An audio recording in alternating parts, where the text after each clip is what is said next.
Who's actually going to get the most out of a Traeger Ironwood 885, who should walk away, and does the price make sense for someone who just wants decent backyard meals without turning their garage into a smokehouse?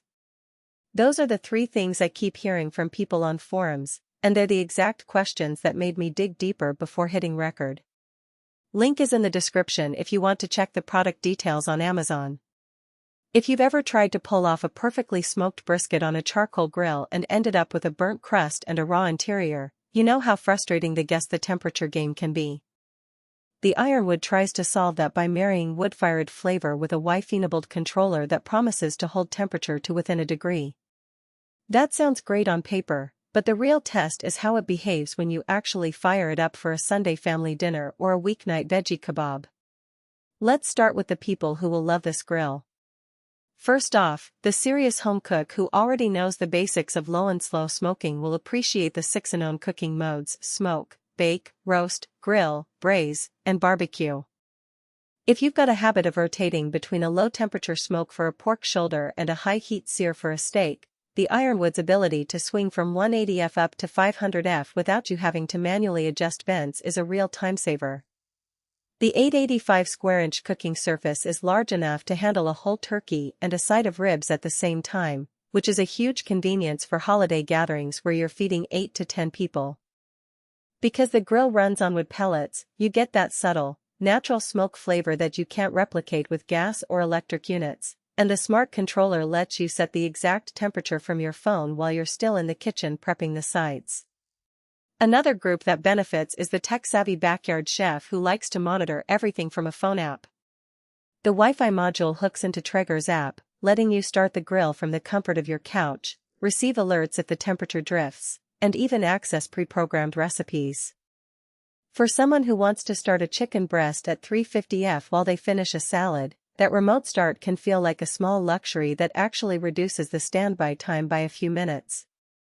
It also means you can keep an eye on a long-run smoke without constantly hovering at the grill. Now, who should probably skip this model? If your patio is a tiny balcony or you live in an apartment with strict fire regulations, the sheer footprint of the Ironwood, it's a full-size, 885 square-inch cooking area, makes it a poor fit. The unit needs a dedicated 120V outlet and a clear space for the hopper and vent, so cramped outdoor setups will quickly run into clearance issues. Also, if you're the type of cook who only flips burgers once a week and never ventures beyond basic grilling, you'll likely find the price tag hard to justify. The smart features and massive cooking surface are overkill when your weekly menu is just a quick cheeseburger and some hot dogs. Finally, anyone who's extremely sensitive to the ongoing cost of pellets should pause. While the grill is efficient, burning wood pellets continuously for a 12-hour low and slow smoke can add up, especially if you're smoking multiple cuts in a single session.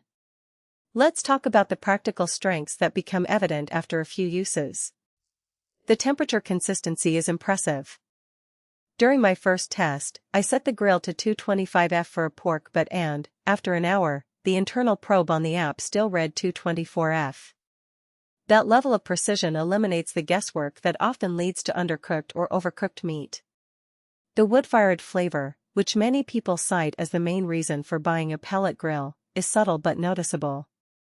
I smoked a chicken using apple pellets and the skin turned out with a light caramelized crust and a sweet, smoky aroma that you just don't get from a gas grill. Another real-world advantage is the versatility of the 6 cooking modes.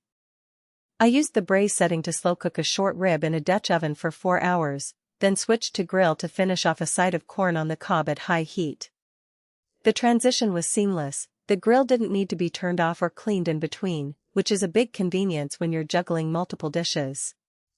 The large cooking surface also means you can keep a cook and hold area for finished foods while the grill continues to work on other items, something that's hard to manage on smaller pellet units.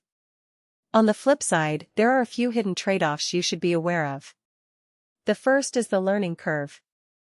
While the app is intuitive, the grill still requires you to understand pellet consumption rates, hopper fill levels, and occasional ash cleanup. If you're new to pellet grilling, you'll probably spend a couple of weekends tinkering before you get a consistently great result. Secondly, the Wi-Fi connection can be temperamental in neighborhoods with weak routers or many competing devices.